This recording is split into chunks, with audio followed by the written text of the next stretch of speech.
கலங்கள் தானியத்தினாலே என்ன இருக்கீங்களா?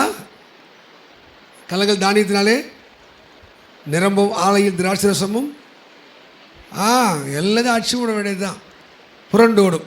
அல்லேலூயா. அது சொல்லி தினமும் ஜெபம் பண்ணுங்க. ஆண்டவரே, எங்கள் கலங்கள் தானியத்தினால் ஆலையில் திராட்சரசம் என்னையும் புரண்டு ஓட கிருபை எங்களுக்கு தாங்கப்பான்னு கேளுங்க. ஆமீன்னு சொல்லுங்கள். அடுத்தது நம்ம இன்றைக்கி ஒரு 5 காரியத்தை சொல்ல போகிறேன். சத்துருவை ஒரு சபை எப்படி எதிர்க்கணும், இல்லை என்றால் எப்படி தன்னுடைய ஆவிக்குரிய வாழ்வை காத்து கொள்ளணும். ஆமேன்னு சொல்லுங்கள். அல்லேலூயா. பைபிள் சொல்லுது, பிசாசின் தந்திரங்கள், சாத்தானுடைய தந்திரங்கள் நமக்கு தெரியாதவைகள் அல்லவே. அப்போ சாத்தானுக்கு ஒரு ஸ்ட்ராட்டஜி இருக்குது. அவனும் ஒரு தந்திரத்தை வச்சுருக்கான், எப்படி விசுவாசி கீழே தள்ளணும். இப்போது கவனி, ஆவிக்குரிய வாழ்க்கையில் நீயே நானும் வளரணும் என்பது தேவ சித்தம். ஆனால் நம்ம வளரலை, கிருபையை பெறலை, நன்மைகளை பெறலை. எவ்வளோ சைமல்டனிஸாக நீங்கள் எவ்வளோ ஆவிக்குரிய வாழ்க்கையில் உங்களை வளர்த்து கொள்கிறீங்களோ, நீங்கள் அதை உத்து பார்த்தீங்கன்னா நீங்கள் பொருளாதாரத்துலேயும் கொஞ்சம் வளர்ந்துருப்பீங்க. ஆமேன்னு சொல்லுங்கள். உங்கள் ஆவிக்குரிய அளவு குறைய குறைய பிரச்சனைகளோ போராட்டங்களோ நெருக்கடிகளோ கண்ணீரோ அது இன்னும் கூட நமக்கு மேலாக மேலோங்கி நிற்கிறத நம்ம பார்க்க முடிகிறது. ஆமேன்னு சொல்லுங்கள். அல்லேலூயா. அப்போ சாத்தானை பற்றி பைபிள் சொல்லுது, பேதுரு அனுபவத்தில்னு சொல்கிறார். இங்கே லூக்கா 22:30 ஆண்டு சொல்கிறார், சாத்தான் சுலகையிலே புறப்படுகிறது போல பேதுருவே உன்னை புறப்பட முடியாமல் உத்தரவு கேட்டான், நானோ உன் விசுவாசம் ஒழிந்து போகாதபடி நான் உனக்காக நான் வேண்டிக் கொண்டேன். அப்போ விசுவாசத்தை ஒழிக்க வேண்டும் என்பதுதான் சாத்தானுடைய திட்டம். ஆமேன்னு சொல்லுங்கள். இப்போது ஆவிக்குரிய பிள்ளைகளுக்கு நிறைய பேருக்கு அந்த நாலேஜஸ் இல்லை. ஆண்டவருடைய பிள்ளைகளுக்கு அந்த அறிவில்லாதனால்தான் வாழ்க்கையில் பிரிவினை, சண்டை, நாசமோசம், கஷ்டம். என்னடா கோயிலுக்கு தானே போகிறாங்க, ஆண்டவர் தானே வழிபடுறாங்க, ஏன் இந்த நெருக்கடின்னு புறஜாதிகள் கேட்கும் வண்ணமாய் நம்ம வாழ்க்கை எப்படி தொய்ந்து தேய்ந்து போன நிலையிலே இருக்கிறது. அல்லேலூயா. நான் போன வாரத்துக்கு முந்தின வாரம் பேசினேன், நான் உங்களோடு ஆவிக்குரிய என்று எண்ணி பேசக்கூடாமல் கிறிஸ்துக்குள்ளே குழந்தைகளும் மாம்சத்துக்குரியலுமாய் என்று பேச வேண்டியதாயிற்று. அல்லேலூயா. அப்போ மாம்ச பிரமாணம் ஒன்று இருக்குது, ஆவியின் பிரமாணம் ஒன்று இருக்குது. ஆவியானவர் நம்ம நடத்துகிறாரா, தேவன் நம்ம நடத்துகிறாரா, இல்லை உலகம் நம்ம நடத்துதா, பாவம் நம்ம நடத்துதா என்ற ஒரு புரிதல் நமக்கு வந்தால் நம்ம வாழ்க்கையில் வெற்றி முழக்கமிடர்களாக இருப்போம். இப்போ ஏன் புலம்பலும் கண்ணீருமா இருக்குன்னா, நம்ம எதிராளியாகிய பிசாசு, நம்முடைய எதிரி யார் என்பதை நம்ம மறந்த நிலையை வாழ்கிறபடினால தான் அங்கே பிசாசுடைய ஆளுமையை பார்க்க முடியும். இன்றைக்கி சர்ச்சுக்கு வரவங்க, ஜெபம் பண்ணுறவங்க, பாட்டு பாடுறவங்க, அவங்க தான் பேய் ஆடி விடுறாங்க, அவங்க தான் கஷ்டப்படுறத பார்த்துருக்குறோம். அல்லேலூயா சொல்லுங்கள். ஏன் தேவன் அவர்களுக்கு தந்த அந்த கிருபை, அவங்களுக்கு தந்த அபிஷேகத்தை அவர்கள் இழந்து போனதுக்கு காரணம் என்ன? ஒரு 5 நிலையை நான் உங்களுக்கு சொல்லிட்டேன்னா உங்களுக்காக ஜெபிக்கிறேன். 1 பேதுரு 5:8-9 படிங்க. 1 பேதுரு புத்தகத்தில் 5ஆம் அதிகாரம் 8-9 என்ன சொல்லுது பாருங்க. தெளிந்த புத்தி உள்ளவர்களாயிருங்கள். இவன் என்ன சொல்கிறாரு? கன்ஃபியூஸ்டாக இருக்காத, குழப்பமாக இருக்காத, பைத்தியமாக இருக்காத, நீ எப்படி இரு, கிளியராரு, தெளிந்த புத்தி ஆயிரு. ஏன்னா பிசாசு உன்னை மயக்கிடுவான். கலாத்தியர் 3:5 படிக்கும்போது கலாத்தியர் 20 பவுல் புத்தி இல்லாத கலாத்தியரே உங்களை மயக்கினவன் யார் அப்படின்னு கேட்குறார். அப்போது கலாத்திய சபை மயங்கி போயிருக்கு. உலகத்தினாலே பாவத்தினாலே மயங்கி போனபடினாலே சத்துருடைய ஆளுமை அங்கே அதிகமாக இருக்கிறது. ஆமேன். அல்லேலூயா. அப்போ எப்போ சபை வெற்றி முழக்கமிடுகிறது, ஜெயம் பெறுகிறது என்றால் அவர்கள் தெளிந்த புத்தி இருக்கணும். இதெல்லாம் இந்த உலகத்தின் வேஷம்லாம் கலந்து போயிடும், இதெல்லாம் சும்மா, இது மாம்சத்துக்குரியது, கடலோடு வாழ்கிறது தான் நிரந்தரமானது, நித்தியமானது என்ற தெளிவு யாருக்கு இருக்கிறதோ அவர்கள் வாழ்விலே ஜெயம் எடுக்கிறவர்களாக இருக்கிறார்கள். ஹல்லேலூயா. தெளிந்த புத்தியா இருங்கள். அப்புறம் என்ன சொல்றாரு? விழித்திருங்க, அலாட்டா இருங்க, ரொம்ப ஜாக்கிரதையா இருங்க. ஆவிக்குரிய பிள்ளைகளாக நீங்கள் எப்படி இருங்க? விழிச்சிருங்க. ஆமேன்னு சொல்லுங்க. நிறைய பேர் இந்த விழிப்பு இல்லாதனால்தான் நான் அடிக்கடி சொல்கிற ஒரு டைலாக், நில் கவனி செல், நில் கவனி செல். ரோடெல்லாம் போர்டு போட்டிருக்கோம், இந்த இடத்துல நின்று கவனித்து போ, ஏன்னா இங்கே கொஞ்சம் ஆபத்து இருக்குது, இங்கே ஒரு கஷ்டம் இருக்குது. அப்போ நம்ம நிற்கிறதில்ல, கவனிக்கிறதில்ல, செல்ல தான் செய்கிறோம். செல்றதுனால தான் வாழ்க்கையில் வெற்றியை பெற முடியவில்லை. ஆமென். அப்போ இந்த இடத்துல என்ன சொல்றாரு? ரொம்ப பைபிள் இடத்துல ஜாக்கிரதையாரு நிறைய இடத்துல இந்த ஜாக்கிரதை இல்லாதனால்தான் சத்துருவாலே வீழ்த்தப்பட்ட நிலை. ஆமென் சொல்லுங்க. ஒருத்தன் இந்த மாதிரி தான் செல்ஃபோன் மோகத்தில் எல்லாமே பல லட்சங்களை செலவு பண்ணி எல்லாமே எம்பிபிஎஸ் டாக்டர், பயிற்சி டாக்டர், பீச் ரோட்டில் நீங்கள் நியூஸில் பார்த்துருப்பீங்க. ஒருத்தர் ஓட்டுற டிரைவர் என்ன பண்ணுறாரு? எல்லோரும் வாயை பழந்துங்களுக்கு இவர் கார்லேருந்து செல்ஃபி எடுத்தாரு பாருங்க. அப்படியே கார் அப்செட் ஆகி 4 பேரும் மரித்து போனதாக நம்ம நியூஸில் வாசித்தோம். அந்த 4 குடும்பங்கள் கண்ணீர். விழிப்பு இல்லாதபடி எந்த நேரத்தில் எதை செய்யணும்? ஆமேன்னு சொல்லுங்கள். விடுத்திருங்கள், உங்கள் எதிராளியாக பிசாசு கெட்சிக்கிற சிங்கம் போல எவனை விழுங்கலமோ என்று முதல்ல அவன் என்ன பண்ணுறான்? என்ன பாருங்க வகை தடுக்கிறான். உன்னை எங்கே தட்டினா நீ விழுவ, உனக்கு எங்கே தட்டினா நீ காலி பண்ணுவ, எதில் இருந்தால் நீ விழுந்துருவ என்பதை அவன் என்ன பண்ணுறானா? அவன் வாய்ப்பை தேடி கொடுக்குறான். பைபிள் சொல்லுது, பிசாசுக்கு வாய்ப்பு கொடுக்காதீங்க, இடம் கொடுக்காதீங்க. கிளியராக இருக்கும், ஆனால் தெரிஞ்சே நம்ம தப்பு பண்ணுவோம். அல்லேலூயா, நல்லா சொல்லுங்க. ஆமென்.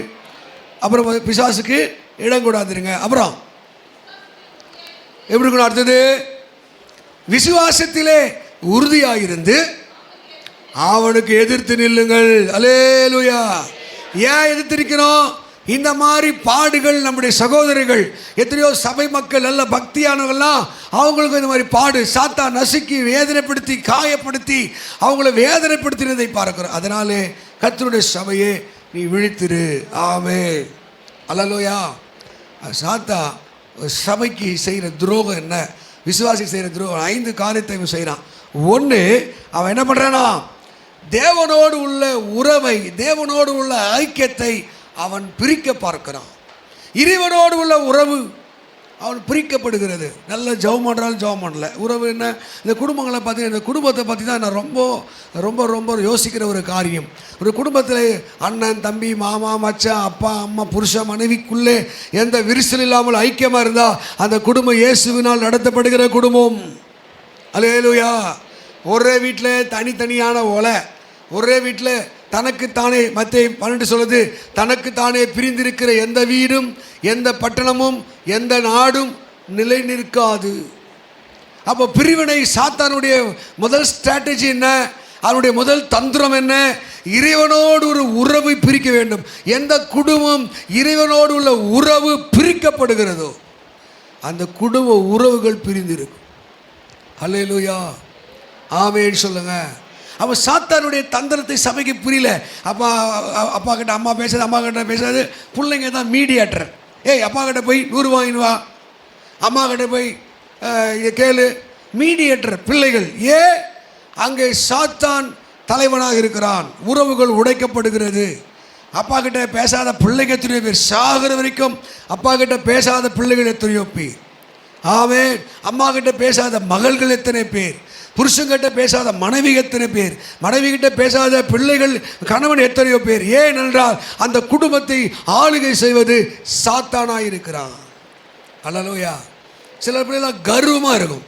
நம்ம கொடுக்குற பணத்தை வாங்கி தின்னுட்டு நம்ம மேலேயே பழி சொல்லும். நம்ம சோறு கொடுப்போம், வீடு கொடுப்போம், துணி கொடுப்போம், ஆனால் நம்மை மதிக்காது, நம்மை கீழ்ப்படியாது. அல்லேலூயா. சொல்லாவே. ஏனென்றால் அவர்களை உலகம் கட்டுப்பாட்டில் வைத்திருக்கு, சாத்தான் கட்டுப்பாட்டில் வைத்திருக்கிறான். நீங்கள் பைபிளில் பார்த்தீங்கன்னா இந்த உறவு, இறைவனோடு உள்ள உறவு ஐக்கியத்தை அவன் சொல், என்னோடு இராதவன் எனக்கு எப்படி இருக்கான்? விரோதியாக இருக்கிறோம். நீ தெய்வத்தோடு இருக்க முடியல, ஜபத்தில் இருக்க முடியல, சபையோடு இருக்க முடியல, அந்த உறவு உனக்கு இல்லைன்னா நீ ஆண்டவருக்கு எதிரியா இருப்ப. நீ சர்ச்சில் இருந்தாலும் இந்த சபைக்கு விரோதியாக இருப்பேன். சொல்லலூயா. என்ன வாயில்னாச்சு எல்லா புத்துக்கத்து வந்துச்சான்னா வரமாட்டேன். ஆமேன். அல்லேலூயா. நம்பணும். சொன்னோம்னா ஆமேன்னு சொல்ல தெரியணும். அல்லேலூயா. அது மட்டும் தெரியுது. பிரசங்கத்தை கேட்கணும் ஆமே, அப்போ தான் நீ கவனிக்கிறேன்னு அர்த்தம். பிரசங்கத்தை கவனிக்கிறேன்னு அர்த்தம். இல்லைன்னா சாத்தா உன்னை வேலையை உலகத்தை கொண்டு போயிட்டான்னு அர்த்தம். ஆமென். அப்போ சாத்தானுடைய ஸ்ட்ராட்டஜி, அவருடைய தந்திரம் முதல் உறவுகளை உடைக்கிற வேலை. சகோதர சிநேகத்தில் நிலைத்திருங்க. ரோமர் 12 வாசிக்கிறோம். சகோதர சிநேகத்தில் ஆமே இருக்கா பாருங்க. உறவுகளை உடைக்கிறது. இன்னைக்கு அண்ணன் தம்பி சண்டை, மாமா மச்சு சண்டை, அண்ணனை தம்பி வெட்டுறது, தம்பி அண்ணன் வெட்டுறது. பார்த்தீங்களா? அவர் சொல்கிறாங்க அக்காக்காரி எனக்கு சூனியை வச்சுட்டான்றான் ஒரு பொம்பளை. அக்காக்காரி சூனியை வைக்கிறா. இந்த உறவுகள் பிரித்தாளுவதுக்கு காரணம் என்ன? அங்கே இயேசு அந்த வீட்டை ஆளுகை செய்வதில்லை. இயேசு வல்லமை அங்கே இல்லை. அங்கே சாத்தான் பலமாய் சிங்காசனத்தை போட்டு உட்கார்ந்து கொண்டு இருக்கிறான். அல்லேலூயா சொல்லுங்க. அல்லேலூயா. பைபிள் சொல்லுது, தேவனாகிய கர்த்தரை சந்திக்க ஆயத்தப்படு, அவரை சந்திக்க ஆயத்தப்படு. அல்லேலூயா. நல்லா சொல்லுமா அம்மாவா? ஏசப்பாவோடு ஒருத்தர் நல்ல உறவு இருந்தால் அவன் தனித்து தனித்து பிரிந்து ஓடுகிறான் இருக்க மாட்டான். தனி ரூட்டில் போக மாட்டான். அவன் தாய்க்கு கீழ்ப்படிவான், தகப்பனுக்கு கீழ்ப்படிவான், போதகர் கீழ்ப்படிவான், சபையோடு ஐக்கியப்படுவான். அவனுக்குள்ள சகோதர சிலைக்கு இருக்கும். ஃபஸ்ட்டு சாத்தானுடைய வேலை சங்கீதத்தில் நீங்கள் வாசித்து பார்த்து உன்னை பிரிக்கிற வேலை தான், இறைவனோட பிரிக்கிற வேலை தான்.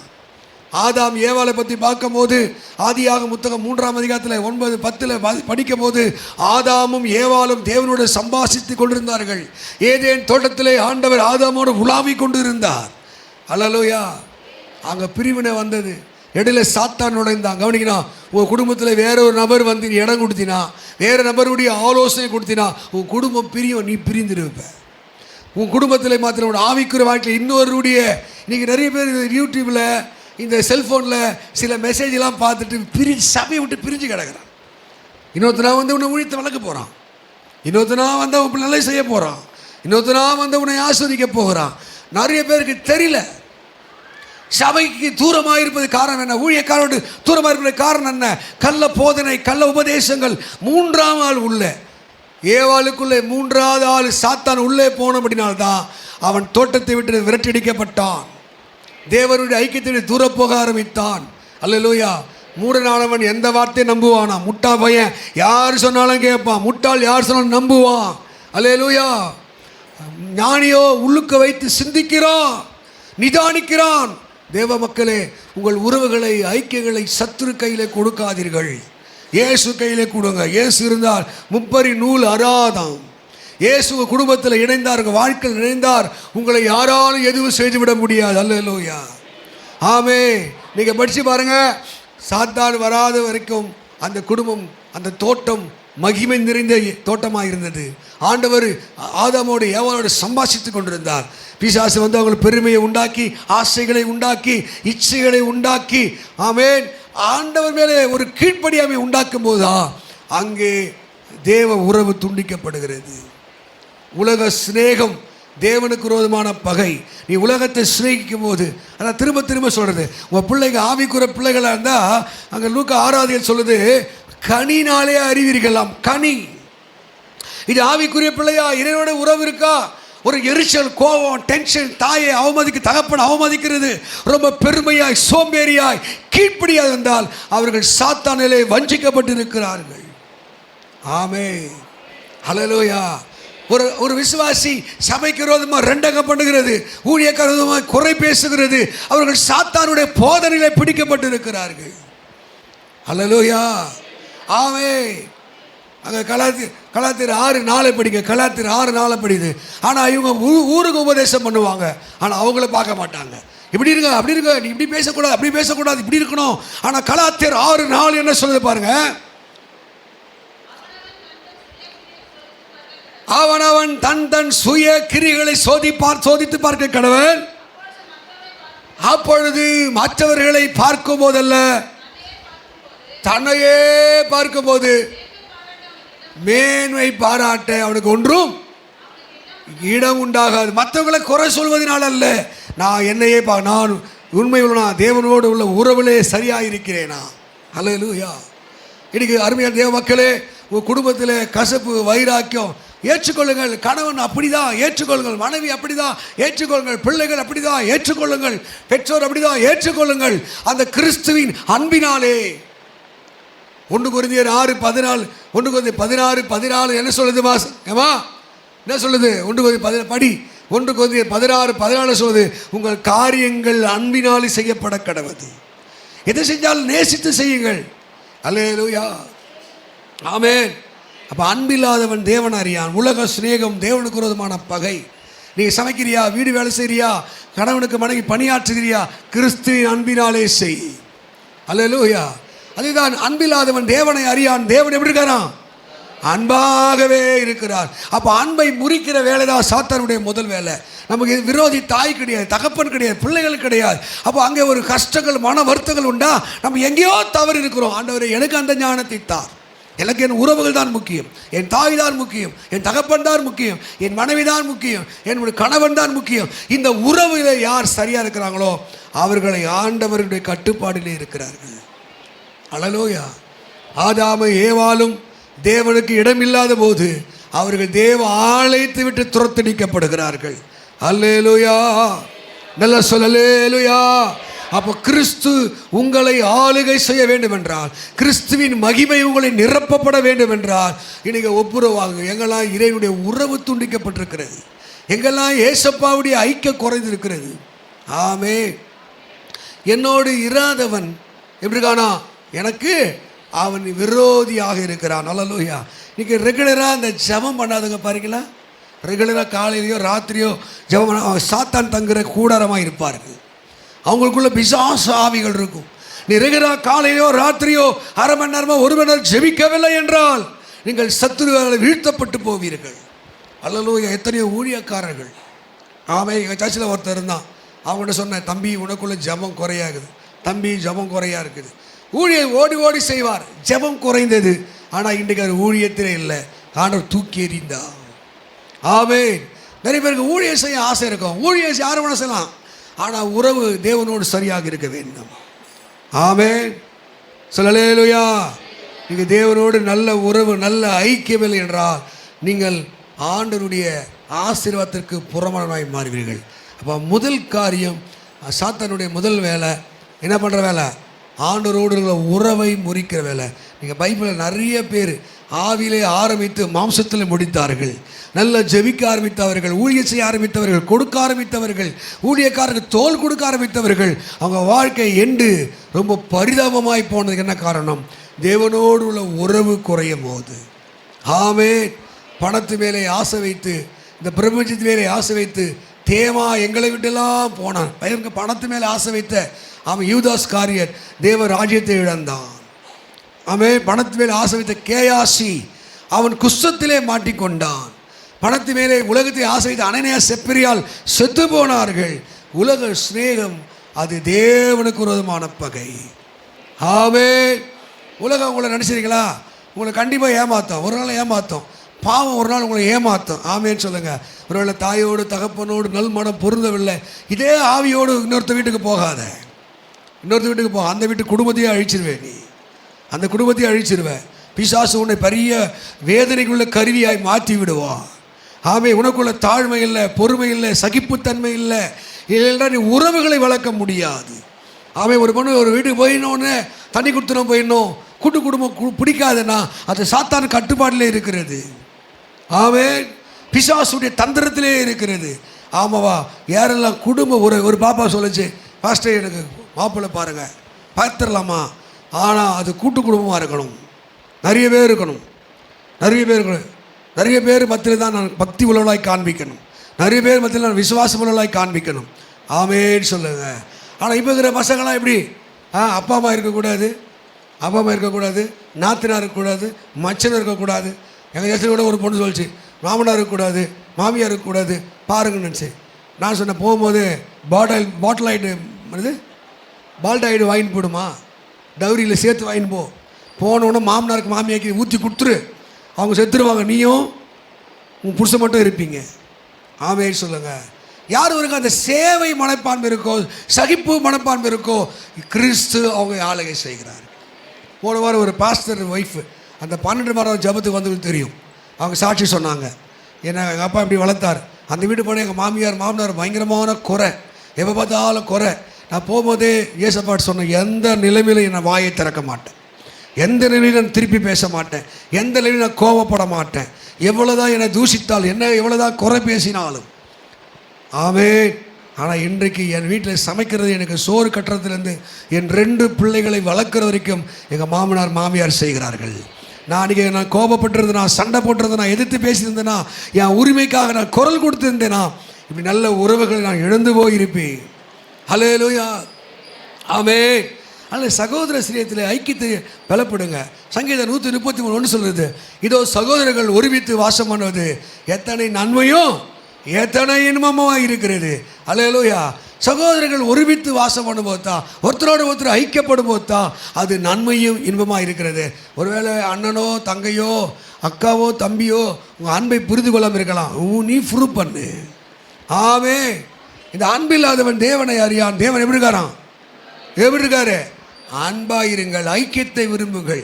அப்படின்னு சொன்ன ஐக்கியத்தை பற்றி பேசும்போது சொல்கிறாரு, ஒருவன் 1000 பேரையும் 2 பேர் 10,000 பேர் 10,000. இது எந்த கால்குலேட்டரில் கணக்கு போட முடியாது. ஒருவன் 1000னா இன்னொருத்தர் 2000 தான். ஆனால் 10,000 பேரை துரத்துவான். அவ்வளோ வலிமை உள்ளவனாய் மாறப்படுவான். ஆமே. ஐக்கியத்தை விரும்புக. கர்த்தருடைய ஆவியார் உன்னோடு இருப்பார். நீ வேலையில் பிரித்து ஆள், எங்கள் ஸ்கூலில் காலேஜில் எங்கே பார்த்தாலும் பிரிந்து கிடப்பேன், யாரோடு ஐக்கியப்பட மாட்டேன். நீ சத்துருவினாலே வஞ்சிக்கப்படுவேன். உனக்கு சுய பரிதாபம் வரும். உனக்கு ஆபத்து வரும், யாரும் உதவி செய்ய மாட்டான். ஆமேன்னு சொல்லுங்க.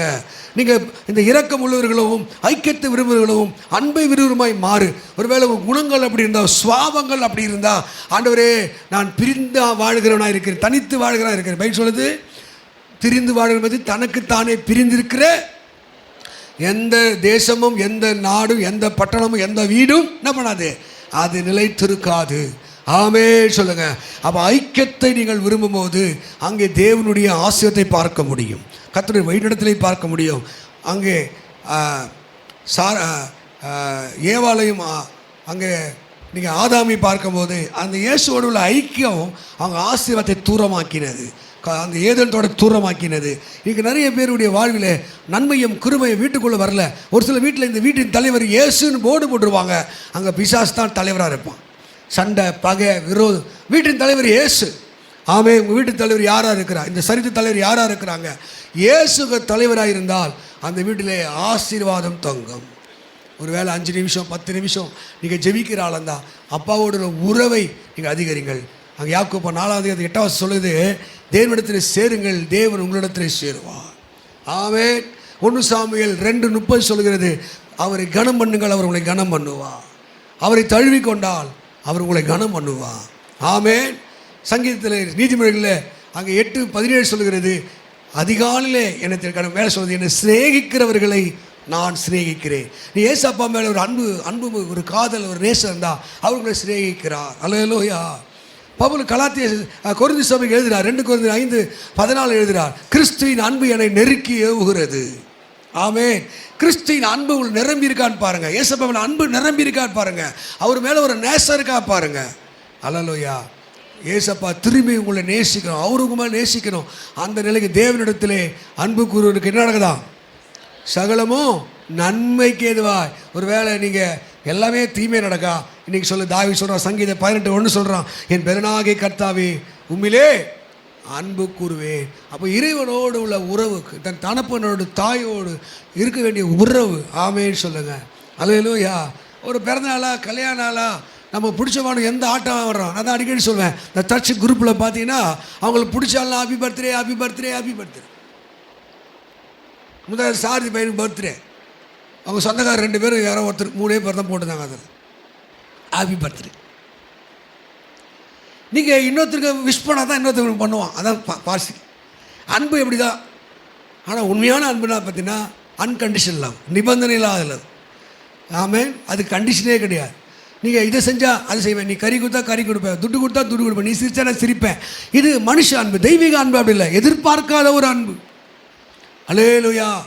நீங்கள் சொல்லி இடத்த விட்டு போகும்போது கிறிஸ்துவின் அன்பு பெற்றவர்களாய், இறைவனோடு நல்ல உறவுகளை வைத்தவர்களாய், ஒருவேளை ஆதாம் ஏவாளை போல தேவ துரத்தடிக்கப்பட்டிருந்தா நீங்கள் தேவ சமூகத்தில் தாழ்த்துங்க, ஆண்டவரேன்னு சொல்லுங்கள். ஒருத்தர் சொல்கிறான், பாவியாக என் மேலே கிருபையாய் நான் அழுது புலம்பினான். இது லூக்கா 18 வாசிக்கிறோம். 8ஆம் வசனம் படிக்கும் போது, இவன் அல்ல இவனே மேன்மையாக எண்ணப்பட்டான். நீங்கள் தேவ சமூகத்தில் தாழ்த்தும் போது கர்த்தர் மீண்டும் சேர்த்துக்கொள்வான். இதை தாவீது செய்தான். ஆண்டவருக்கு அவனுக்குள்ள உறவு என்ன பண்ணுச்சு? துண்டிக்கப்பட்டது. பத்சேபா இடத்துல விபச்சாரம் பண்ணி துண்டிக்கப்பட்டது. கடவுளுடைய கோபம் மேலே இருந்தது. நத்தானியேல் வந்து சொல்கிறார், ஏய் நீ ஒரு பொண்ணை இப்படி பண்ணிட்ட, ஒரு கொலை செஞ்சுட்ட சொல்லும் போது அவன் என்ன பண்ண தெரியுமா? அவன் உபவாசம் பண்ணி அழுது சங்கீதம் 51 சங்கீதத்தையே எழுதுகிறான். தேவரீர் ஒருவருக்கு விரோதமாய் நான் பாவம் செய்தேன். ஆண்டவரே நான் மன்னித்து பரிசுத்தப்படுத்துங்க, ஈசோப்பினால் கழுவுங்க, உங்கள் நல்ல ஆவி என்னை செம்மையான வழி நடத்தட்டும். அப்போது பாதகருக்கு நீதியை தெரிவிப்பே. அவன் அழுது புலம்பி செபிக்கும் போது ரட்சனின் சந்தோஷத்தை கர்த்தர் திரும்ப தந்தார். கரவை சொல்லுங்க பார்ப்போம். அல்லேலூயா.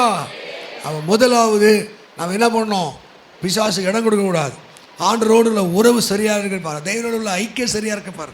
அப்போ எனக்கும் ஆண்டருக்கும் நல்ல உறவு ஐக்கியம் இல்லாத நான் செய்கிற எந்த ஊழியத்தை, நான் ஜெபிக்கிற எந்த ஜபத்தை கேட்க மாட்டேன். பையன் சொல்லுது, வேதத்தை கேளாதபடி தன் செவி விளக்கருடைய ஜபம் அருவப்பானது. பாவியினுடைய ஜபத்தை என்ன பண்ணதில்லை, அவரு கேட்பதில்லை. அவன் துர்ச்சந்தினோடு செலுத்தின எத்தனை அதிகமாய். அப்போ உன் ஜபத்தை கர்த்தர் கேட்க வேண்டும் என்றால் முதல் கர்த்தரை நீ அறிந்து கொள்ள வேண்டும். ஆமென். சொல்லலேலூயா. அப்போ இடத்த உட்காந்து சொல்லு, ஆண்டவரே உம்மோடு இருக்கிற உறவு இல்லைப்பா, காலையில் எழுந்துக்கிறேன், போகிறேன் உங்ககிட்ட உட்காந்து பேசலைப்பா, உங்கள்கிட்ட ஜெபிக்கலை, உன் வேதத்தை நான் படிக்கலை, ஆண்டவரே எனக்கு கற்றுத்தாங்க. தாவீது சொல்கிறான், சங்கீதம் 143:10 சொல்கிறான், உங்கள் நல்ல ஆவி என்னை செம்மையான வழி நடத்துவாராக, நீரே என் தேவன் என்று சொல்லுகிறான். ஆண்டவரே நீரே என் தேவன், உங்கள் நல்ல ஆவி என்னை சரியான வழி நடத்துவாராக. அதுக்கு பதில் சங்கீதம் 32:8 நான் உண்மையில கண்ணை வைத்து நான் உனக்கு ஆலோசனை சொல்லி நீ நடக்க வேண்டிய வழியை என்ன பண்ணுவேன், உனக்கு போதிப்பேன், காட்டுவேன். அல்லேலூயா. அப்போ ஆண்டவர் கூட நீ தாழ்த்து, நீ மனம் திரும்பு, ஒப்பு கொடு. ஆண்டவர் உங்கள் உள்ள உறவை அவர் பலப்படு. ஆண்டவர் நம்மோடு இருந்தால் வச்சுக்க, மூணாவது யாருமே வர முடியாதுங்க, சத்துரு வரவே முடியாது, உலகத்தான் வர முடியாது, பாவம் வர முடியாது. கர்த்தர் உங்களுக்காக எனக்காக அவர் யுத்தம் செய்கிறவராயிருப்பா. அல்லேலூயா. ரெண்டாவது சாத்தானுடைய அடுத்த குறிக்கோளே உங்கள் விசுவாசம். இந்த விசுவாசம் ஒருத்தருக்கு இல்லைன்னா அவன் ஏமாத்துறவனாக இருப்பான், ஆண்டவரை ஏமாத்துறவன், சபை ஏமாத்துறவன் இருப்பான், பாஸ்டர் ஏமாத்துறவனாக இருப்பான், பக்தியின் வேஷத்தை தரிக்கிறவனாக மாறுவான். நல்ல மாதிரி தெரியும், பார்க்க நல்ல புள்ள மாதிரியே தெரியும், நல்ல புள்ள மாதிரியே சர்ச்சுக்கு வரும், வெள்ளை புடவை கட்டிக்கும், அப்படியே வரும். ஏனென்றால் விசுவாசம் இல்லைனா அவங்க சந்தடி பண்ணுகிறவரும், அலப்புகிறவரும், குறை பேசுகிறவரும், ஆமென், அவர்கள் புலம்புகிறவருமாய் முறுமுறுக்கிறவருமாய் இருப்பார்கள். இஸ்ரவேல் மக்கள் எல்லாம் முறுமுறுத்தார்கள். ஐயோ காடை இல்லையே, ஐயோ மன்னா வருது, இது எதுக்கு, நல்லாவே இல்லையே, அவங்க புலம்பினார்கள். ஆண்டு சொன்னார், வணங்கா கழுத்துள்ள ஜனங்கள், எப்படா நீ மனம் திரும்புவ? ஆண்டு குறை பேசுகிற அளவுக்கு, ஆண்டு புலம்புகிற அளவுக்கு அவங்க வாழ்க்கை இருந்தது. காரணம் தெரியுமா? அவங்க விசுவாசம் என கப்பலை. 1 தீமோத்தேயு 1:19 படிக்கும்போது அவங்க என்ன பண்ணாங்களாம்? விசுவாசம் என கப்பலை சேதப்படுத்தினார்கள். உங்கள் விசுவாசம் சேதப்படும் போது, உங்கள் விசுவாசத்தில் குறை காணும் போது இதுக்கு ஒப்பிடுறார். இது ஒரு கப்பல். கப்பலில் போய்கொண்டு கப்பலில் ஓட்ட போட்டான்னா என்ன பண்ணும்? வாய்த்தேன்னு சொல்லுங்களேன். தண்ணி உள்ளே வந்துடும், முழுகி போயிடும், போய் சேர வேண்டிய இடத்துல அது சேராது. கரெக்டா? சரி, கரெக்டாமா? நம்பி கேட்குதா? அப்போ விசுவாசம் என கப்பலை சில அவங்களே சேதப்படுத்துகிறாங்க. விசுவாசத்தை கர்த்தர் கரெக்டாக தான் அழைப்பார். நீ நல்லா இருப்ப, வீட்டு வசதியோடு இருப்ப, மகிழ்ச்சியாக இருப்ப, கர்த்தரை உயர்த்துவார்ன்னு. ஆனால் அவங்க விசுவாச கப்பல் சேதப்படுத்துவாங்க. அவங்க உலக ஆசை, மாம்சத்தின் ஆசை, அவங்களுக்குள்ளே அந்த உலக பாவங்கள் வர வர விசுவாசம் அங்கே என்ன பண்ணுமா? உடைய ஆரம்பிக்கிறது. இங்கே மார்க் 4ஆம் அதிகாரத்தில் 30 கவனி தம்பி 38 39 படித்து பார்த்தீங்கன்னா அங்கே சீஷர்களோடு சேர்ந்து கர்த்தர் கப்பலில் பயணம் பண்ணுகிறார். திடீர்னு ஒரு காற்றும் கடலும் கொந்தளிக்கிறது. ஒருத்தர் விசுவாசத்தில் இருக்கிறானா, பக்தியில் இருக்கிறானா, தேவனால் நடத்தப்படுகிறானா, அவனுக்கு வருகிற சோதனை. சோதனை இல்லாத மனுஷன் யாருமே கிடையாது. கர்த்தர் ஆபிரகாமை சோதித்தார். ஒன்று பணம் கொடுத்து சோதிப்பார், ஒன்று பணத்தை எடுத்து சோதிப்பார், ஒன்று ஜனம் கொடுத்து சோதிப்பார், ஜனத்தை எடுத்து சோதிப்பார். ரெண்டாவது நல்ல சுகத்தை கொடுத்து சோதிப்பார், நோயை கொடுத்து சோதிப்பார். அல்லேலூயா. ஒரு சிலருக்கு நல்ல பணம் வந்தால் கர்த்தர் யாரான்னு கேட்பான். ஆமென். ஒருத்தர் பணமே இல்லைன்னா என்ன அந்த கோயிலுக்கு போய், அதுக்கு தான் நீதிமொழிகள் 30:8 படிக்கும் போது அவன் சொல்கிறான், ஆண்டவரே எனக்கு நிறைய பணம் கொடுத்து தேவன் யார் என்று நான் சொல்லாதபடி, நான் பணம் இல்லாமல் திருடி உன் நாமத்தை தூஷிக்காதபடி என் படியை அளந்து போஷியோ. ஆமென். ஒரு சிலருக்கு அன்பேலன்ஸ்டாக இருப்பாங்க, அவங்க பேலன்ஸ்டாக வாழ மாட்டாங்க. நண்பர்களை பார்த்தா நண்பர்கள் மோகம், உலகம் பார்த்தா உலகம் மோகம். அவங்களுக்கு இறைவனுக்கும் அவங்களுக்குள்ள அந்த தொடர்பு அப்பப்போ துண்டிக்கப்பட்டு போயிடும். ஏனென்றால் அவர்கள் விசுவாசத்திலே அவர்கள் பலவீனமுள்ளவர்களாக இருக்கிறார்கள். பைபிள் நல்லா சொல்லுது, விசுவாசி பதறான். ஒருத்தர் விசுவாசம் தான், அவன் டென்ஷனாக பதற மாட்டான். விசுவாசிக்கிறவனுக்கு எல்லாம் கூடும். ஏன்னா வாழ்க்கையில் எதுவும் நடக்கலை, அற்புதம் நடக்கலை, விசுவாசம் இல்லை. சீசர் என்ன பண்ணாங்க? ரபி, போதகரே, நாங்கள் மடிந்து போகிற உனக்கு கவலை இல்லையா என்று புலம்ப ஆரம்பித்தார்கள். கர்த்தர் எழும்பி சொன்னார், காற்றின் கடலை அதட்டி என்ன சொன்னார்? அற்ப விசுவாசிகள், ஏன் உங்களுக்கு பயம் உண்டாயிற்று? நிறைய அற்ப விசுவாசிகள். கண்டு விசுவாசிக்கிறத விட கையில் துட்டு வந்தா, நோய் இல்லாமல் இருந்தா, நினச்சதெல்லாம் நடந்தா, ஆமென், அவங்க நல்லா தோத்திரம் அல்லையே சொல்லுவாங்க. ஒரு சின்ன விஷயம் மாறுபட்டா, சின்ன விஷயம் கஷ்டப்பட்டா புலம்புவார்கள். கர்த்தருடைய சோதிக்கிறார் என்பது மறந்து போகாதே. நீ பக்தியுள்ளவனாக இருக்கும்படி, விசுவாசவனாக இருக்கும்படி, தேவனை சார்ந்து வாழும்படி சில சிக்ஷைகளை தேவன் தருவார். ஒரு சில பார்த்தீங்கன்னா காசு இல்லாமோட இருந்துருவான். கர்த்தர் பார்த்துக்கிறான். திடீர்னு ஒரு சின்ன நோய் வரட்டுமே, சந்தடி பண்ணி அளப்போம் இல்லை, ஐயோ அலர்ச்சி, ஐயோ அலர்ச்சி, ஐயோ அலர்ச்சி. என்ன இப்போ என்ன ஆயிடுச்சு? இப்போ கத்து கேட்டார், உன் விசுவாசம் எங்கே? உன் விசுவாசம் எங்கே? ஹல்லேலூயா. நீ விசுவாசியா இல்லையா என்பது உனக்கு வருகிற சிக்ஷையிலே கண்டுகொள்ளலாம், உனக்கு வருகிற சோதனையிலே கண்டுகொள்ளலாம். இன்னைக்கு குறை பேசி புலம்பிக் கொண்டிருக்கிற, அதனால தான் கர்த்தர் கேட்டார், உன் விசுவாசம் எங்கே? அற்ப விசுவாசிகளையே பயப்பட்டிருக்கிறீங்க. அநேக பயத்தின் ஆவினாலே நிரம்பியிருக்கிறபடினால்தான் வாழ்க்கையில் விடுதலை பெற முடியல. இதே மார்க் 5 அதிகாரத்தில் நீங்கள் 38 படித்தா, இயேசுவை எவ்வீரு கூப்பிடுகிறான், ஐயா என் பொண்ணு ஜுரமாக இருக்கா, மரண அவஸ்தையாக இருக்கா அப்படின்னு சொல்லும் போது, சரி நான் வரேன், நடந்து போய்கொண்டே இருக்கிறாங்க. திடீர்னு ஒரு செய்தி வருது, போதகரை வருத்தப்படுத்த வேண்டாம், நம்முடைய மகள் என்ன பண்ணா, மரித்து போனாள். ஏசு சொன்னா தெரியுமா? நீ பயப்படாதே, விசுவாசம் உள்ளவனாயிரு, நீ பயப்படாதே, விசுவாசம் உள்ளாரு. யாருக்குள்ள விசுவாசம் இருக்கிறதோ அவங்க வாழ்க்கையில பயத்தை பார்க்க முடிய சொல்லலேலூயா. நீங்க அநேகர் வாழ்க்கையில் பயம், கடவுள் இருக்கிறார்னா இருக்கிறார், ஏசு எங்க இருக்கிறார்? எனக்குள்ள இருக்கிறார், ஏசு எங்க என்னை சுற்றி இருக்கிறார். ஆனால் பயந்த கோழிகளாக இருக்கிறார்கள். வியாதிக்கு பயம், கடனுக்கு பயம், எதிரிக்கு பயம், மந்திரத்துக்கு பயம், சூரியத்துக்கு பயம். ஆண்டு அதனால தான் கடுப்பாயிட்டார். இது வரைக்கும் நான் உங்களோடு இருப்பேன். ஆமென். இன்னைக்கு அற்புதத்தின் பிள்ளைகளாய் நீ நான் மாற வேண்டும் என்றால், ஒருவேளை பிசாசு உங்களுக்குள்ள அவிசுவாசத்தை விதைத்து, பயத்தை விதைத்து, விசுவாசத்தை அழித்திருந்தால், ரோமர் 4 ஆபிரகாம் தேவனை பார்த்து சொன்னார், இல்லாதவர்களை இருக்கிற போல் அழைக்கிறவன். ஆபிரகாம் விசுவாசத்திலே வல்லவனாக இருந்தான். ஆபிரகாம் தன் மனைவி கர்ப்பம் செத்து போனதை, தான் சரீரம் செத்து போனதையும் நினச்சி கூட பார்க்கல, என்னாது இருந்தான். அதில் நம்ம நினைக்கிறோம் எப்போ நடக்க போகிறதுக்கு நினச்சி புலம்பி அழுகிறவர்களாக இருக்கிறோம். அல்லேலூயா. தாவீது சொல்கிறார், கர்த்தர் எனக்காக யாவையும் செய்து முடிப்பார். ஆமென். இன்னைக்கு ஆண்டவருடைய விசுவாசத்தை காண்பாரோ? கடைசி நேரத்தில் விசுவாசத்தை பார்க்க முடியாது, பக்திகளை பார்க்க முடியாது, உலக ஆவிகள் அவங்களை பிடித்திருக்கும். ஆமென். அப்போ வாழ்க்கையில் என் வாழ்க்கையில் விசுவாசம் பலப்பட வேண்டும் என்றால், விசுவாசத்திலே நிலைத்திருக்க வேண்டும் என்றால், கர்த்தர் நோக்கி, ஆண்டவரே என் விசுவாசம், சீசர் கேட்டாங்க லூக்கா 17, ஆண்டவரே எங்கள் விசுவாசத்தை வர்த்திக்க பண்ணும். எங்களுக்கு நம்ப முடியல, பக்தி வரல, சகோதரரை பகைக்கிற திட்டுற, எங்கள் விசுவாசத்தை என்ன பண்ணுங்க?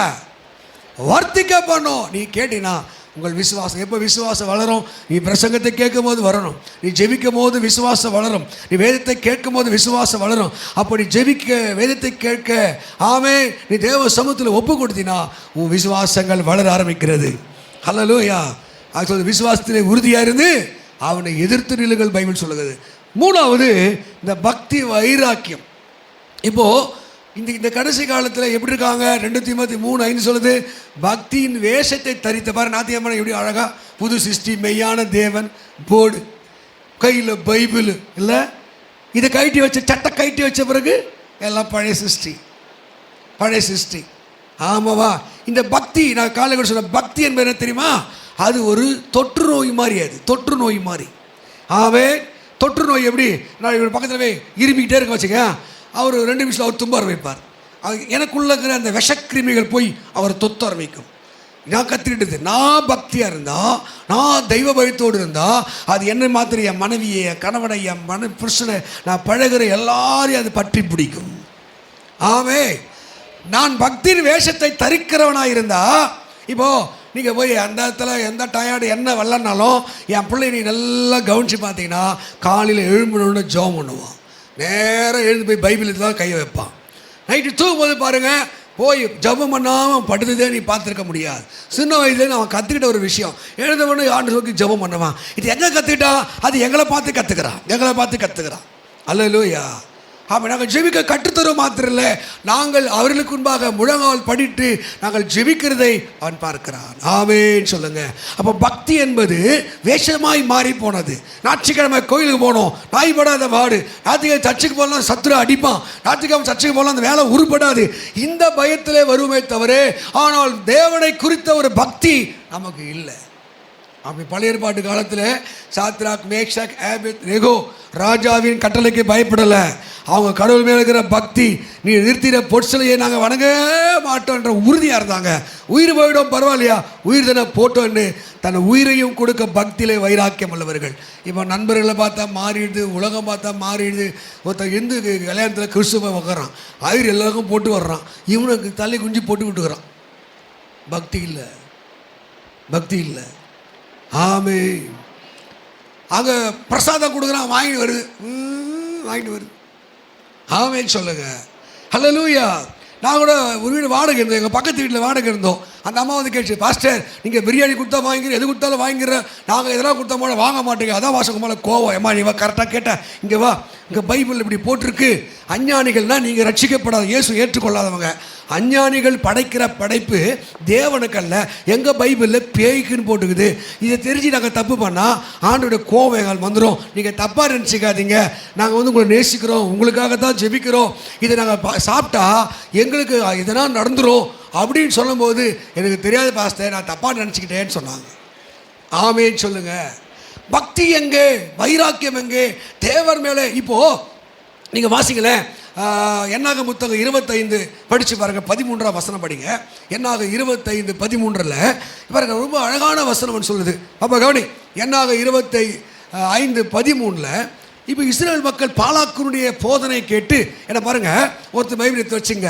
அதில் இஸ்ரேல் மக்கள் சபிப்பதற்கு, இஸ்ரேல் மக்கள் ஜெயிப்பதற்கு பாலாக் ரொம்ப ட்ரை பண்ணுறான். பாலாக்கால முடியல. பீலையாம் என்கிற ஒரு தீர்க்கதரிசி சொல்கிறான், இஸ்ரேல் மக்களை சபிச்சிரு, அந்த மக்களை சண்டை பண்ணி ஜெயிக்க முடியாது, ரொம்ப பக்தி உள்ள மக்கள், அவங்களை ஒன்றுமே பண்ண முடியாது. இவன் மந்திரம் பண்ணி பார்க்குறான். கர்த்தர் சொல்கிறாரு, யாக்கோப்புக்கு விரோதமான குறி சொல்லும் இல்லை, இஸ்ரேலுக்கு விரோதமான மந்திர சக்தி என்னென்னோ பண்ணி பார்க்குற முடியல. அப்போது இவங்களை தந்திரம் பண்ணி தான் என்ன பண்ண முடியும், இவங்களை வீழ்த்த முடியும். இஸ்ரேல் மக்கள் அங்கே பாலம் இறங்கிருக்கிறாங்க. நீங்கள் வாலிப பெண் பிள்ளைகளை, ஆண் பிள்ளைகளை ஸ்டைலாக நடக்க வை, அரைக்குறை ட்ரெஸ்ஸோடு போட்டு போ, நல்லா ஸ்கட்டு போட்டுன்னு போ, அவங்க முன்னாடி போய் அப்படியே டான்ஸ் ஆடு, அப்படியே நடந்து போ, என்ன நடக்குது பாரு. இப்படி போன உடனே அது எல்லா மக்களும் விபச்சாரம் பண்ணி ஆண்டு 24,000 பேரை இஸ்ரேல் மக்களை வாதிக்கிற அடி கும்பிடுறார். மக்களுக்கு ஏன்னு தெரியல, பாவம் பெருகிக்கொண்டு இருக்குது. இந்த உச்சபட்சமாய் அந்த மோவாபினுடைய ஒரு அதிகாரி, இஸ்ரேல் மக்கள் ஒரு ஆசாரியனுடைய பெண்ணு, தேவாலயத்தில் அந்த பொண்ணை கூட்டின்னு போய் அங்கே தப்பாக நடக்கிறான். யாரும் கேட்க முடியல, ஏன்பா அவன் பெரிய ஆளுப்பா, பெரிய இடத்த ஆளுப்பா, அவங்கள போய் கேட்க முடியல. ஒரு சின்ன வாலிப பையன் பினேகாஸ் அங்கே உட்காந்துருக்கான். பார்க்குறான், டேய் என்னடா உனக்கு தைரியம், தேவாலயத்திலேயே தீட்டுப்படுத்துறீங்கன்னு சொல்லி பக்கத்தில் ஈட்டி எடுத்துகிட்டு போனான். நேரம் ஓங்கி ஒரே குத்து, 2 பேருக்கு கொண்டு எல்லாம் கத்த கடப்பாய், டே டே ஏடாடுறான், ஏய் போங்கயா. அவனை கொன்ற உடனே கர்த்தர் பினேகாசோடு பேசுகிறார். பினேகாஸ் எனக்காக பக்தி வைராக்கியம் கொண்டபடினாலே அவனை ஆசாரிய ஊழியத்துக்கு நான் அழைக்கிறேன். அல்லேலூயா. சபையை குறித்த பக்தி வைராக்கியம், தேவனை குறித்த பக்தி வைராக்கியம், உங்கள் ரட்சிப்பை குறித்து பக்தி வைராக்கியம் யாருக்கு இருக்கோ அவர்களைத்தான் தேவ ஊழியத்துக்கு அழைப்பார். அல்லேலூயா. கர்த்தர் அவர்களை பயன்படுத்துவார். ஆமென். ஆமீன். வரலையா? முன்ன வாய் என்ன பூட்டு போட்டுச்சா சாத்தா வரமாட்டேங்குது. ஆமே சொல்லலேலுயா. ஆமே. நீங்கள் தானியேல் ஜபம் பண்ணக்கூடாதுன்னு சொல்லி ஜபம் பண்ணான். ஆமே. உங்கள் சொந்தக்கார வீட்டுக்கு போனீங்கன்னா ஜபம் வருதா? ஊருக்கு போறீங்க ஜபம் வருதா? அங்கே மாமா வீட்டு, மச்சா வீட்டு, அம்மா வீட்டுக்கு போனாங்க, போய் புட்டி போட்டு ஜபம் வருதா? இங்கெல்லாம் ஜபம் பண்ணுறோமா இல்லையா? ஊந்து அப்படியே முணுமுணுக்குது. மனசுலேயே ஜபம் பேசுகிறோம். ஜபம்னா பேசுகிறேன், கான்வர்சேஷன். ஜபன்றது உரையாடல். அல்லேலூயா. உரத்த சத்தமாய் கண்ணீரோடு இயேசுவை ஜெபித்தாராம். எப்படி ஜெபித்தாராங்க? உரத்த சத்தமாய் கண்ணீரோடு ஜெபித்தார். ஆமே. தானியேல் கதவை திறந்து உரத்த சத்தமாய் என்ன பண்ணாராம்? பலகணி திறந்திருக்க மூடி ரகசியமாக திறந்து ஜெபிச்சாரே. என்னடா பண்ணிக்கடா? ஜெபம் ஜெயிக்கணும் அவனுக்கு தெரியும். ஜெபம் வெற்றியை கொண்டு வரும் அவனுக்கு தெரியும். என் பக்தி ஒரு நாள் தோற்று போக தெரியும். சிங்கத்தின் வாயையே அவன் பக்தி அடைத்தது. கரவை சொல்ல அல்லேலூயா.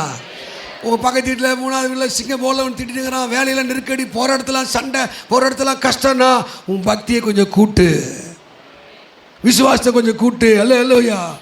கர்த்தர் அற்புதம் செய்வார். அதான் சாத்தா உங்களை நமுத்தவர்களாய் மாறிடுவான். அடிக்கடி சொல்கிற ஒரு சில்லி எக்ஸாம்பிள், அப்பளம் பார்த்துருக்கீங்களா? அப்பளம் சாப்பிட்ருக்கீங்களா? அப்பளம் நல்லா சூடாக இருந்தால், பொரிச்சு இருந்தால் கட்ட கட்ட கட்டன்னு சத்தம் வரும், பட்டு பட்டுன்னு உடையும். ஆமாவா? வாயில் போடும்போது நல்லா மறக்குன்னு சத்தம் வரும். ஆனால் அப்பளம் சூடு நமுத்து போக ஜவ்வு மாதிரி ஆகிடும். எப்படி ஆகிடுங்க? நிறைய விசுவாசம் எப்படி இருக்குதுங்க? ஜவ்வு மாதிரி. உலகமோ சொல்லு, சச்சி விட்டு போன இழுக்கும், எங்கே ஓடுவீனே தெரியாது. பிசாசு உங்களை இழுத்து கொண்டு போவான். ஆவே பைபிள் சொல்லுது, தான் ஸ்தானத்தை விட்டு அலைகிற குருவி எப்படிங்கோ, கூட்டை விட்டு அலைகிற குருவி எப்படிங்கோ, தான் ஸ்தானத்தை விட்டு அலைகிற மனுஷன் இருக்கிறான். உன் ஸ்தானம் சபையில் வைத்திருக்கிறான், ரட்சிப்பில் வைத்திருக்கிறான், தேவனுக்காக வைராக்கியம் பாராட்ட முடியாது வைத்திருக்கிறார். ஆனால் பிசாசு உனக்கு கண்ட இடத்துல அலையடித்து கொண்டிருப்பான். நீ சாத்தான வஞ்சிக்கப்பட்டு என்பதை நீ மறந்து போகக்கூடாது. இதுதான் அப்போஸ்தலனாகிய பவுல் ரோம சபைக்கு எழுதுகிறார். ரோம சபைக்கு 11ஆம் அதிகாரத்திலே 11ஆம் வசனமும் 13ஆம் வசனம் படிங்க. ரோம சபைக்கு எழுதும் போது என்ன சொல்றார் படிங்க பார்ப்போம். ரோமர் 11ஆம் அதிகாரத்திலே 11ஆம் வசனம் டக்கு டக்கு எடுங்க பைபிளை.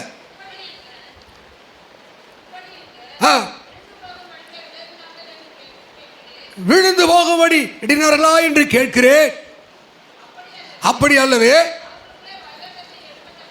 அவர்களுக்குள்ளே வைராக்கியத்தை எழுப்பத்தக்கதாய். இப்போ செத்து போனவங்க, வாழால் அறிய கொண்டவங்க விழுந்து போயிட்டா. இல்லை, நம்மளை போல ஆளுக்கு பக்தி விருத்தியை உண்டாக்குவது, நம்ம போல ஆளுக்கு விசுவாசம். டேய் வர்ற கழுத்தை வெட்ட கொடுத்தா இயேசுக்காக, நம்மள கத்திரக்காய் மாற்றா ரத்த சுழற்சியாய் மாறணும்.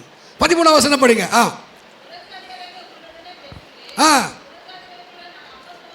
புறஜாதிகளுக்குள்ளே அப்போஸ்தலன் இருக்கணும் அல்லவா? என் இனத்தாருக்குள்ளே. எங்கள் வீட்டில் இன்றைக்கி பிறந்தது கூட என்னை பார்த்து பயப்படும். இது பிறகுது அது கூட சொல்லும், பாசு தாத்தா திட்டுவார், பாசு தாத்தா அடிப்பார். இல்லை தெரியுமா? என் இனத்தாருக்குள்ளே பக்தி வைராக்கியத்தை உண்டாக்கும்படி. கரவு தலையில் சொல்லுங்கள். நீங்கள் சும்மா டம்மி பீஸா கோயில் உட்காரக்கூடாது. உன் பிள்ளைகளுக்கு, உன் சார்ந்தவர்களுக்கு, இனத்தாருக்கு கர்த்தர் மேல் இருக்கிற ஒரு பக்தி வைராக்கியத்தை உண்டாக்குற ஆளாய் இது போச்சுன்னு அவள் தாங்க. பவுல் சொல்கிறாரு, என் மேன்மை அபத்தமாக்குறதிலும் பார்க்கிலும் நான் சாகிறதுனால. 1:9 சொல்கிறார். என் பக்தியை குறித்து வேஸ்டராக இருந்தாலும் டம்மிடா, இது சும்மா ஆளு தான். ஆமே. யூத் மீட்டிங் ஒரு டைலாக் சொல்லி கொடுத்துக்கிறேன். என்ன சொல்லு, பக்கத்தில் பார்த்து என்ன சொல்லு, சத்தமாக சொல்லு. ஒருத்தரை பார்த்து வந்து, டேய் நீ யாரு, நீ டுபாகூர் கிறிஸ்டினா? பக்கத்தில் பார்த்து சொல்லி, நீ டுபாகூர் கிறிஸ்டினா, பக்தி உள்ள கிறிஸ்டினா? எல்லாம் துப்பாக்கு வரும். ஒரு வைராக்கியம், பக்தி கர்த்தர் மேல. ஆமாவா? இந்த இடத்துல தான், இங்கே தான். ஐயோ இந்த பதுமை வரும். ஆமே. உலகத்தை உன்னை பார்த்து சொல்லலாங்க, ஒரு பையில கை நீட்டக்கூடாது. ஆமே. ஒரு பிள்ளை இந்த பொண்ணு பாரு, இந்த பையன் பாரு எப்படி ஒழுங்கட்டு தறிக்கட்டு அடிச்சு அவங்க அப்பா அம்மாவுக்கு. அல்லேலூயா. உன் தாய் தகப்ப உன்னால கெட்ட பேர் வாங்கக்கூடாது, இயேசுவின் நாமம் தூஷிக்கப்படக்கூடாது, சபை பேர் கெட்டு வாங்கக்கூடாது. அல்லேலூயா. நான் ஒரு முறை எங்கள் சர்ச்சைக்கு எதிர திருமணத்தில் ஒரு பிராந்தி கடை இருந்துச்சு. அதில் ஒரு விசுவாசி வெள்ளைஞ்சலிமன் இருந்துச்சு. நான் அப்போ ஹோட்டலில் சாப்பாடு வாங்குறதுன்னு போன உடனே ஒருத்தர் நின்று அப்போ தான் பிராந்தி வாங்கி இப்படி சொருகிறான். மார்க்கு என்னப்பா அது என்ன? அவன் சொன்னான், இப்போ தான் விசுவாசி எனக்கு முன்னாடி வாங்கி போனான்னா. ஆவாவா. திருவிருந்து முடிச்ச உடனே எங்கே போகிறாங்க? பிராந்தி கடைக்கு. இதே போல் திருவிருந்து 3வது வாரம் தாங்க சர்ச்சில் திருவிருந்து. சனிக்கிழமைக்கு அந்த கவனி தம்பி, கவனி ஒருத்தி ஃபோன் பண்ணுறா, பாஸ்டர் எங்கள் வீட்டுக்காருக்கு என்ன பண்ணாதீங்க, திருவிருந்து கொடுக்காதீங்க, நேற்று அவர் குடிச்சிட்டாரு அப்படின்னு. அப்போ நான் சரி சொல்லிட்டாங்களேன்ட்டு அந்த ஆளுக்கு நான் திருவிருந்து கொடுக்கல. அது அவன் பக்கத்தில் திருவிருந்து கொடுத்து லைனாக போயிட்டேன். திருவிருந்து கொடுக்காத மாதிரி 2 வாரம் சர்ச்சுக்கு வரல. 3வது வாரம் குமார் ஏன் சர்ச்சுக்கு வரல அப்படின்னு கேட்குறேன். அவனுக்கு மட்டும் திருவிருந்து கொடுத்தீங்க, நான் பக்கத்தில் இருக்கிறேன். என்னப்பா என்ன அவனை தான் என் கூட சேர்ந்து குடிச்சு அவனுக்கு குத்துறீங்க. நான் சொன்னேன், உன் பொண்டாட்டி ரொம்ப நல்லவ, உன்னை காட்டி கொடுத்துட்டா, அவன் பொண்டாட்டி உன்னை காட்டி கொடுக்கல. எப்படி பக்தி வைராக்கியம் பாருங்க. குடிச்சுது சொல்லிட்டேன்னு ஒரு வைராக்கியம். பை சொல்லு, நல்ல விஷயத்தில் வைராக்கியம் பாராட்டு. நீ திருட்டு பையனா இருந்தீங்கன்னா திருந்து, போக்கிரியா இருந்தால் திருந்து, அவபக்தி இருந்தால் திருந்து. உன் இனத்தாரு உன்னை பார்த்து சொல்ல, உன் சொந்த பந்தம் சொல்ல, ஏய் என் அண்ணடா, என் தம்பிடா, என் அக்காடா, பக்திடா சொல்கிறாங்களா, தொட்டா சிரிங்கி தோட்டத்தில் முள்ளாங்கி. ஒரு சிலருக்கு சோதனை வரும்போது புஷ்பானமாக போயிடுவான், சந்தடி பண்ணுவான், புலம்புவான். விசுவாசம் காலி, பக்தி காலி. சத்துரு அவங்களை வஞ்சிக்கிறவளாய் மாற்றுகிறான். ஆவே, தானியேலின் தேவன் நம்முடைய தேவன், சாத்ராக் மேஷாக்கின தேவன் நம்முடைய தேவன், பினேகாசுடைய தேவன் நம்முடைய தேவன், ஆமே, பவுலுடைய தேவன் நம்முடைய தேவன். அவர்களெல்லாம் இயேசுக்காக வைராக்கியமாய் பாராட்டும் போது நாம் ஏன் அவபக்தியாய் வாழுகிறோம்? ஆமே, அல்லேலூயா. ஒருத்தர் எபிரேயர் 6:6 சொல்லுது, அவங்க வேர் செத்து போனவங்களாம், கனியாற்றவங்களாம், அவங்கள புதுப்பிக்கிறது கூடாத காரியம். பின்வாங்கி கரைப்பட்டிருப்பான், அவனை போய் சர்ச்சுக்குவா, ஏன் நிற்க மாட்டேற, ஏன் ஓடிறனா, அவன் கரை, அவன் விழுந்து போனவன், அவனை போய் நோண்டிட்டு இருந்தால் உன் பக்தி போயிடும். ஆமென். கலாத்தியர் 6:2 சொல்லுது, போய் அவனை போய் சாந்தமுள்ள ஆவியோடு கூப்பிடு, ஆனால் நீயும் அவங்க வஞ்சிக்கப்படாது எச்சரிக்கையாரு. ஒருத்தர் பின்வாங்கி போயிருப்பான், அவங்ககிட்ட போய் பிரதர் ஏன் வரலன்னா அவன் பாஸ்ட்டை பற்றி வண்டியாக குறை சொல்லுவான், அது இன்னொரு விஷயத்தை குறை சொல்லுவான். நல்லா போனது இது பக்தியும் கெட்டு போயிடும். ஆமாம், சில ஆவிகளே நமக்கு தெரியணும், அதுக்குள்ளே கலகாவிக்குதா, பிரிவினாவிக்குதா, குறை பேசுகிற ஆவிக்குதா. எப்பா நீ அங்கேயே நில்லு, நீ ஏன் பக்தியை, ஏன் விசுவாசத்தை கெடுத்துடாது. அவங்களுக்காக கர்த்தரை நோக்கி ஜெபிக்கணும். ஐயா மனம் திரும்பட்டும் ஐயா, இந்த பாவக்கட்டிலேருந்து விடுவிக்கப்படணும் ஐயா, அப்படி ஜெபிக்கணும். ஏன்னா நீங்களும் வஞ்சிக்கக்கூடாதபடிக்கு எச்சரிக்கையாக இருங்க. அல்லேலூயா. 4வது நமக்கு என்ன இருக்கணும்? தெய்வ பயம். சொல்லுங்கள், நல்லா சொல்லுமா. சர்ச்சில் ஏந்து போகிறது, அப்படியே தண்ணி குடிக்கிறது, விளையாடினுக்கிறது, சொமாக்கிற குழந்தைக்கு மடியில் வச்சுக்கிறது. அவன் கேட்கவே மாட்டான், மெசேஜை கேட்கவே மாட்டான். இந்த சில பசங்கள்லாம் கையெடு ஆறாவதுல கண்ணையை மூடவே மூட பார்த்தா சும்மா பட்டால் பட ஓடிப்போ சர்ச்சை விட்டுன்னு சொல்ல போது தோணும். ஓடிப்போ எதுக்கு இல்லை வந்து என் உயிரத்துக்கு சொல்ல தோணும். ஆண்டவரே கிருபையா இந்த வருஷம் இருக்கட்டும், இந்த மாதம் இருக்கட்டும், நம்ம வழி இல்லாமல் என்ன பண்ணுறோம்? ஆமே, அல்லேலூயா. இந்த பாஸ்டர்ஸ் கூட அப்படி தான், கண்ணே மூட மாட்டான். வர்ஷிப் நடக்கும், கண்ணே நத்த கண்ணை போட்டு பார்த்துடும். ஏன்னா அவங்க பாஸ்டர். அல்லேலூயா. அப்போ தான் ஃபோன் எடுத்துன்னு பேசுறது, சர்ச்சு நடக்கும்போதே ஃபோன் எடுத்து பேசுறது. ஆண்டவர் பயம் ஒருத்தருக்கு இருந்தால் ஈஸியாக கண்டுபிடிச்சலாம். இவன் கடவுளோட பயம். கடவுள் பயம் இருந்தால் தேவ ரகசியம். சங்கீதம் 25:4 சொல்லுது தேவ ரகசியம். சங்கீதம் 24:14 சொல்லுது தெரிந்து கொள்கிற வழியை. சங்கீதம் 25:12-14 படித்தா வழியை காட்டுவாராம், தெரிந்து கொள்கிற வழியை காட்டுவார், ரகசியத்தை காட்டுவார், சொல்லுவாராம். ஆமே. கடவுள் பயம் யாருக்கு இருக்குதோ அவங்க மேலே தேவ கிருபை உண்டாகும். ஆமே. ஆபிரகாம் பார்த்து சொன்னார், நீ தேவனுக்கு பயந்து என்று. அது தேவனுக்கு பயப்படுறதுனா ஒன்றே ஒரு சிம்பிள் தான், ஒன்று ஒப்பு கொடுக்கறது, கீழ்ப்படுறது, அவ்வளோதான். கீழ்ப்படுறது. கடவுளுக்கு ஒருத்த பயந்தானா ஆண்டவரே எல்லாத்தையும் ஒப்பு கொடுக்குறம்பா, என் ஆசை பாசெல்லாம் ஒன்றும் இல்லை, நீங்கள் தான். ரெண்டாவது கீழ்ப்படிதல். ஆபிரகாம் கீழ்ப்படிந்தான், ஒப்பு கொடுத்தான், கர்த்தர் அவனை ஜாதிகளுக்கு தகப்பனாக மாற்றினான். ஹல்லேலூயா. இன்னைக்கு நம்ம வாழ்க்கையில் என்ன இல்லை? தெய்வ பயம் இல்லை, கடவுள் பயம் இல்லை. அங்கே நீங்கள் ஆதியாகம் 20 எடுங்க. ஆதியாகம் 20ஆம் அதிகாரத்தை எடுத்துக்கொள்ள 11ஆம் வசனத்தை படிங்க. ஆதியாகம் 20:11ஆம் வசனத்தை படிங்க.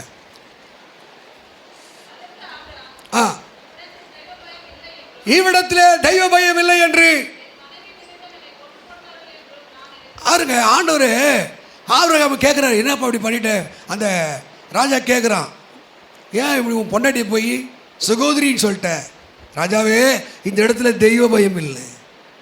ஒரு மனுஷனுக்குள்ளே, ஒரு குடும்பத்துக்குள்ளே, ஒரு ஜனங்களுக்குள்ளே தெய்வ பயம் இருந்தால் அங்கே தீமை இருக்காது, போராட்டங்கள் இருக்காது, கொலைபாதகம் இருக்காது, வெச்சாரங்கள் இருக்காது.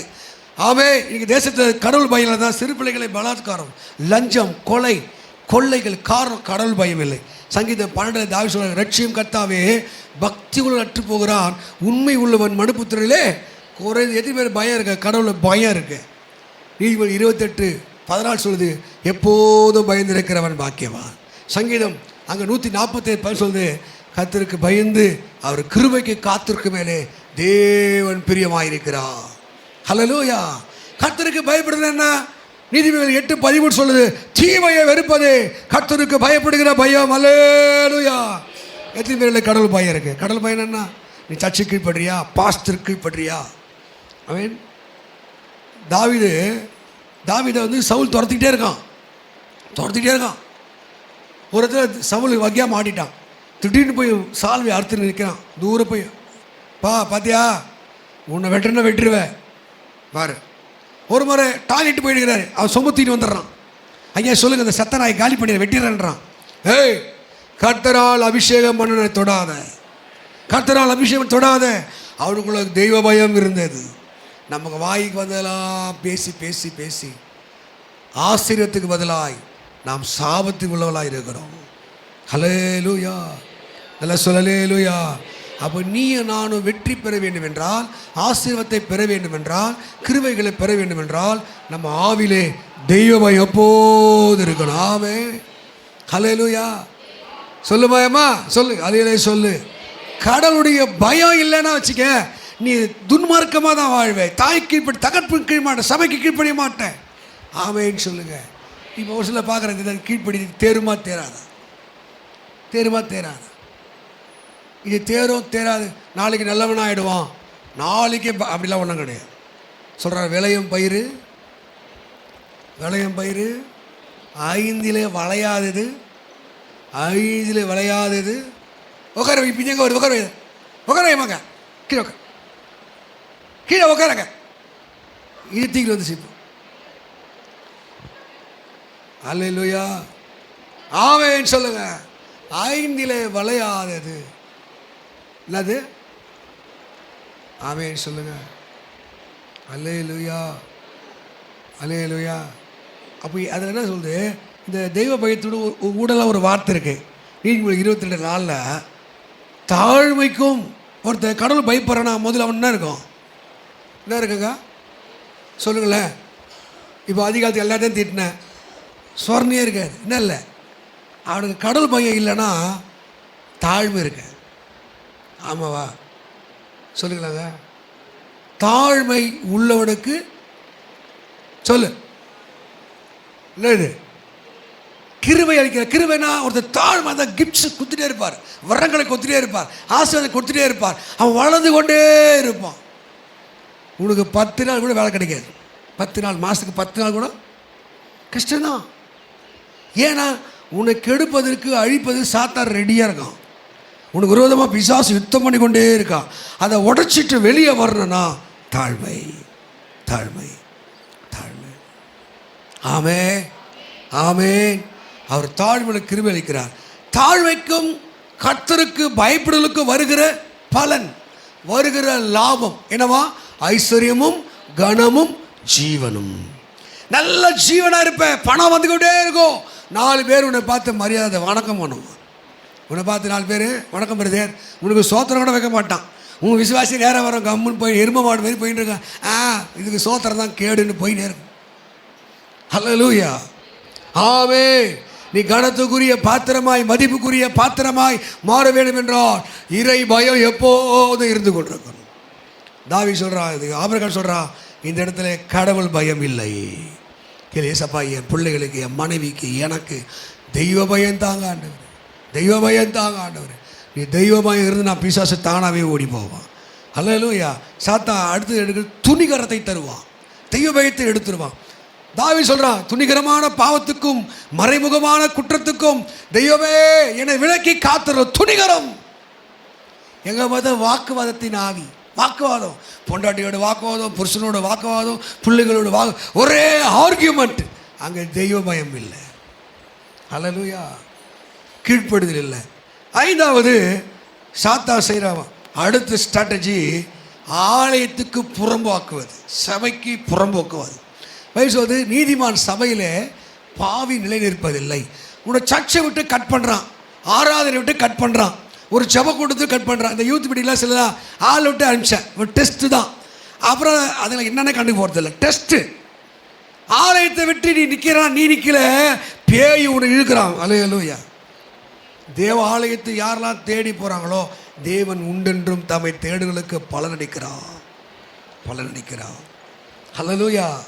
சங்கீதக்காரர் 92ஆம் சங்கீதம் 13 சொல்றான், கர்த்தருடைய ஆலயத்திலே நாட்டப்பட்டவர்கள். இந்த சபையில யார் சரியா ஊன்றி சபையிலே ஆராதனை துவக்கத்திலே வீட்டு கூட்டம், ஜப கூட்டம், மாலை கூட்டம் பைத்தியம் மாதிரி தேவப்படி சுத்துறார்களோ அவர்கள் தேவ ஆலயத்திலே நாட்டப்பட்டவர்கள்.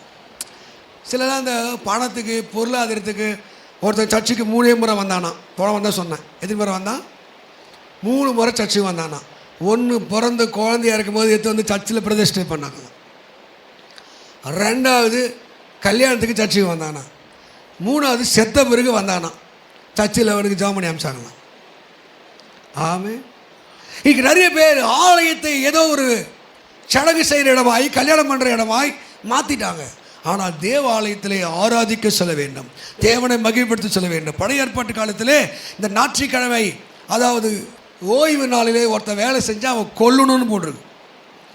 அதுக்கு ஏசாயா 58 எழுதுகிறார் 13:14, இஷ்டமானதை செய்யாமல் தன் காலை விலக்கி, ஆமென், கர்த்தருடைய நாள் மனமகிழ்ச்சி நாள் என்று எண்ணுவாயானால் பூமியின் உயரிடங்களில் ஏறி இருக்கும்படியாய் பண்ணுவேன்.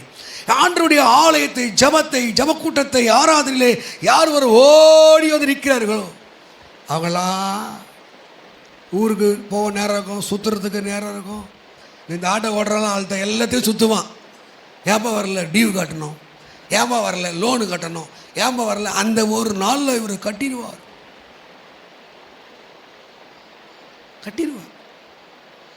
பைபிள் சொல்லுது, கர்த்தர் கட்டா விட்டார், கர்த்தர் காக்கா விட்டார், கற்றவனும் காவலாளியும் விருதா.